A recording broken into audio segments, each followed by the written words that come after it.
Hi, I'm Paul Grand, CEO of MedTech Innovator. I'd like to welcome you to the 2021 Leaders Forum. In a series of events this week, prominent leaders will discuss a range of topics related to health equity. I'd like to thank our premier sponsors, Life Science Angels, Wilson Sonsini, Goodrich & Rosati, my company MedTech Innovator, and in particular Moss Adams for their sponsorship of this forum and today's event. The Leaders Forum was set up in 1995 with the aim to raise funds to prevent and cure diabetes and to improve the lives of everyone affected by it. Donations are an incredibly important part of the fight against diabetes, and that's why we need your support. I'm pleased to announce that you can double your impact this year thanks to an anonymous donor. Every donation will be matched 1-for-1 up to $25,000. I encourage you to donate right now by visiting diabetes.org/leaders-donate. Your donations are greatly appreciated. This is the second of 3 outstanding events in the Leaders Forum series this week. I'd like to begin by introducing Dr. Robert Gabbay as the moderator of today's discussion on the design of inclusive and accessible health technologies. Robert Gabbay, MD, PhD, FACP, is the Chief Scientific and Medical Officer of the American Diabetes Association, the global authority on diabetes. Dr. Gabbay leads the ADA's efforts to drive discovery within the world of diabetes research, care, and prevention.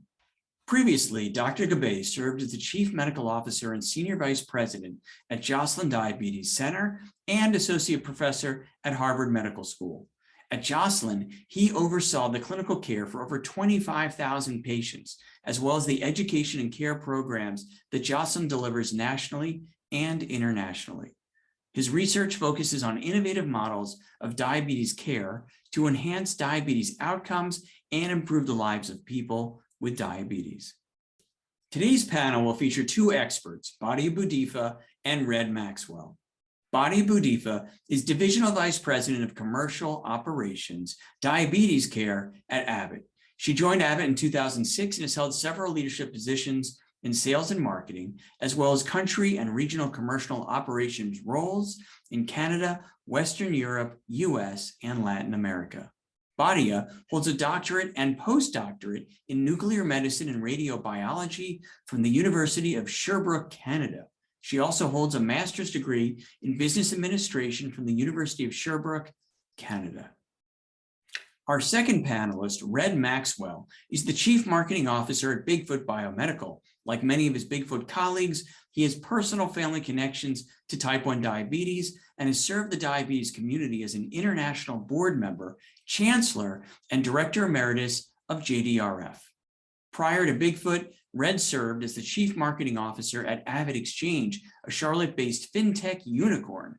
Red has also filled the Chief Marketing Officer role for Silk Road Equity family of companies in the HR tech and public safety sectors.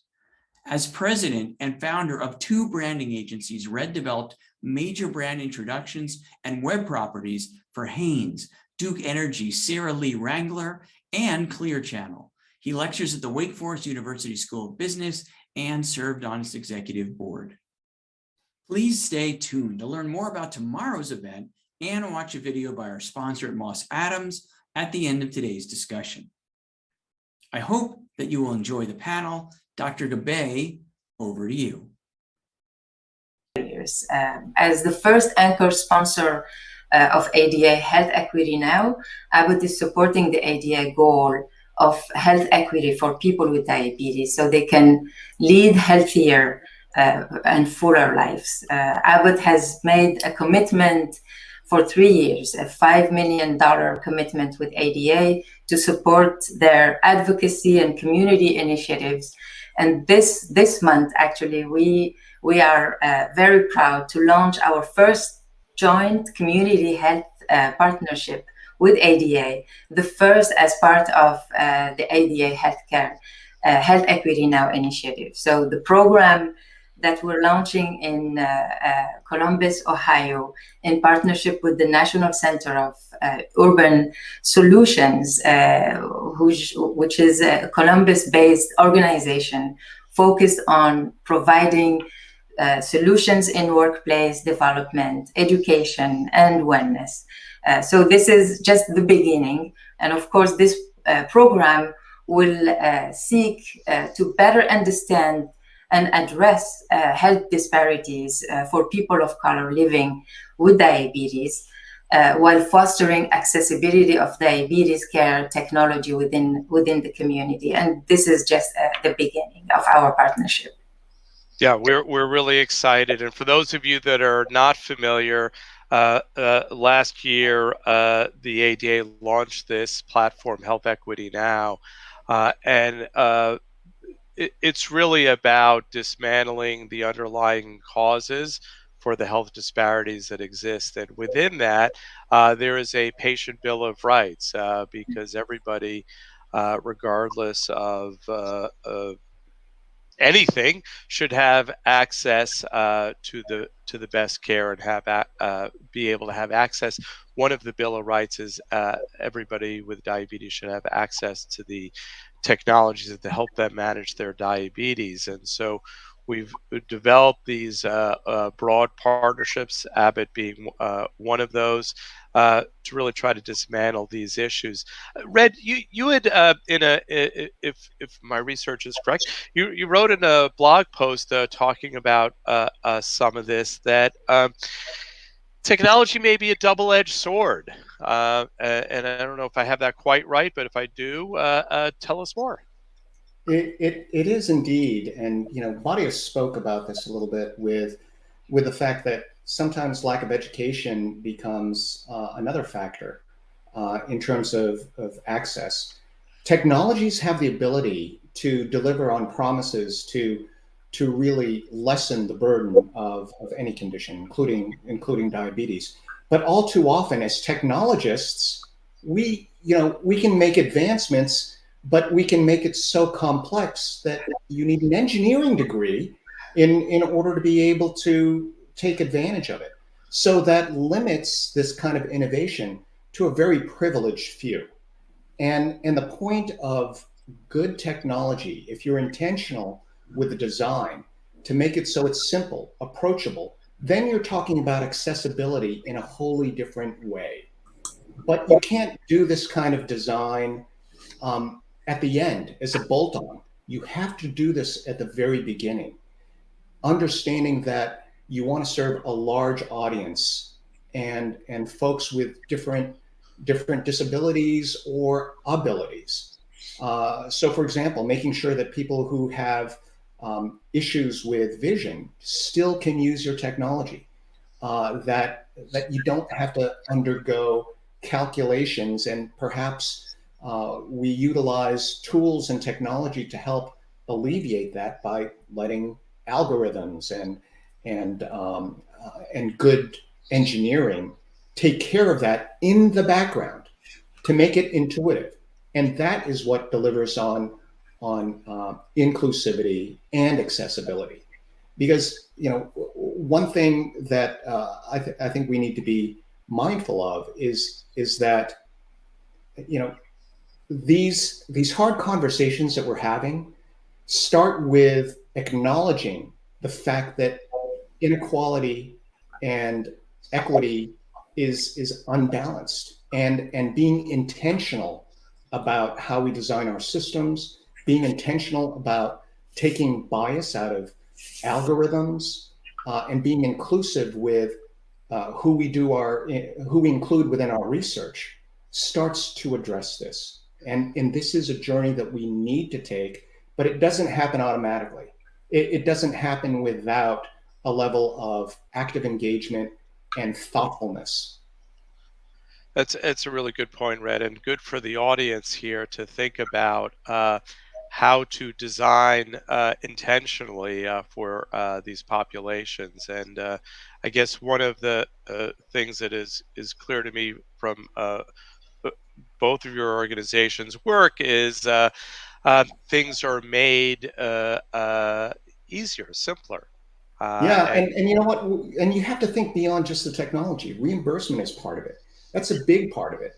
One of the things associated with Bigfoot Unity program is is we looked at the reimbursement model that we went after. So remote physiologic monitoring is baked into our business model because, you know, that allowed us to have immediate access to the Medicare and Medicaid population because we'll be utilizing existing CPT codes that physicians can start billing against on day one of commercialization. Otherwise, we'd have to wait to get our own CPT codes. And then the other side of it too is the economics, right? It's some of the systems are very expensive with upfront costs. So even the business model that we're introducing is more of a subscription model. It's small monthly charges with no upfront costs, which end up being insurmountable barriers for many people who have diabetes. And this is, you know, that becomes part of the holistic thinking and intentionality in terms of the design. It's not just the technology, and it's not just the patient. It's the patient, the payer, the healthcare professional. And, you know, in order to be able to deliver this to as many people as possible, you have to take a look at every aspect of that equation. That is the key to adoption. And I know, Badia, Abbott has thought through some of these issues as well, both simplicity of device, but some of these other factors. Right, absolutely. And actually, well said by Red. I think the pandemic also has really amplified this systemic inequities. And at Abbott, we developed actually the Freestyle Libre with access and affordability in mind. So it starts at the very beginning, from R&D to manufacturing, automated fast speed machines and packaging, to the launch of the Freestyle Libre. And of course, as mentioned by Red, we have to also work on reimbursement and access. So we do work with government and commercial to make sure that Freestyle Libre has, or people with diabetes have access to Freestyle Libre. And so again, for our audience, which a number of startups that are thinking through this, it's not just the design of something that is simple, but it's thinking about those other pieces that will be important for adoption. One of the comments you each sort of highlighted, and maybe we could talk a bit more about, is inclusivity in terms of clinical trials and the importance of that. So, you know, the skeptic might say, what difference does it make? I'll be the devil's advocate. So maybe why, and what are your thoughts on how to achieve that? Red? You want to start? You know, Badia, I think you'd be perfect at this. So please. Yes, of course, absolutely. And even just this month, we announced earlier our initiative, including actually in our clinical trials, including diversity, because as I mentioned earlier, the lack of diversity in our trials limit the understanding of how a therapy would work in different types of people. So this has been announced this year and this month actually, and I'm very proud to be part of Abbott initiative on diversity in clinical trials. Yeah, and we're just new to the field, so our first study is going to be a real world evidence study. Right. And again, that's real people, the makeup of the actual community that's utilizing the tool, and I think that becomes, you know, a very clear way to get an understanding without any kind of racial bias, any kind of age bias. It's people who are actually utilizing it without any cherry picking. Yeah, and you know that real world evidence is so valuable, and we've been engaged with conversations with the FDA that are increasingly more open to that kind of evidence, along with the standardized randomized controlled trials for their consideration. Let me shift now. You know, so about 75 million Americans receive their insurance through Medicaid. a huge system, again, predominantly individuals that are of low income and disproportionately people of color. And so the coverage there and that system, for those that in the audience who may be less familiar, it really is quite uneven. The Affordable Care Act helped to some degree, but not all of the states signed on, and so we still have some big gaps. I don't know, maybe Badi, if you want to start commenting on that. And Absolutely. Actually, Medicaid coverage is determined on a state-by-state basis. There are wide discrepancies in diabetes technology access from one state to another. Everyone living with diabetes deserves access to affordable, accurate, easy-to-use CGM systems that work. And access and affordability, they do really make a difference. As compared to other CGMs, Freestyle Libre portfolio users reach a very wide and more diverse population that more closely represents America's diabetes population. And this includes older people, those living in rural areas, people of color, and those with higher rates of comorbidities. Increased use of CGM actually could save Medicaid millions annually while reducing complications. And we are constantly working with both commercial government payers to broaden access to most patients as possible. And I think our work with ADA is really very strong, advocating for access to all. And we do have work in progress with ADA by state level to give access to our Freestyle Libre technology.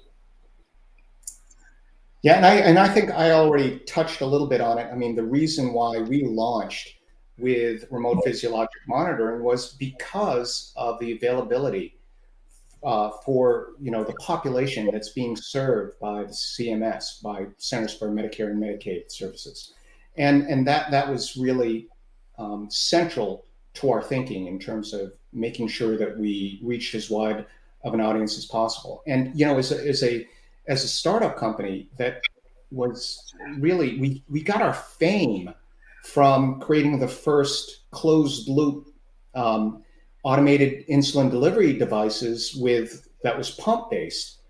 But we understood that this technology would serve only the type 1 community and around 650,000 people versus the people using multiple daily injections, which count both type 1 and type 2 and account for 2.9 million Americans right now. So that became pivotal in our thinking about, okay, which part of our product portfolio do we concentrate on, because we've only got so many arrows to shoot in our quiver as a startup, and being able to think about the larger community that we could more immediately serve really served as a basis for our thinking. Yeah, and I'm wondering, Red, if you could follow up on that. So since you're earlier in this game, Abbott's a well-established organization. How did you go about the slow slog of reaching out to the different payers, and what advice might you give to the audience that is thinking about this? Because if things are not covered, that is one of the huge barriers to adoption. Yeah, but just because it's slow and it's hard doesn't mean it's worth it, or it isn't worth it. We have to. Now, certainly, there are some initial moves that we can make that can, make sure that we can be viable. But at the same time, we'll make sure that we do that hard work of discussing every available avenue with payers so that we can get broad coverage and serve all the people who will need our services. And that was a really interesting discussion. I want to thank our panelists, Badia Boudaiffa and Red Maxwell, as well as our excellent moderator, ADA's own Dr. Robert Gabbay.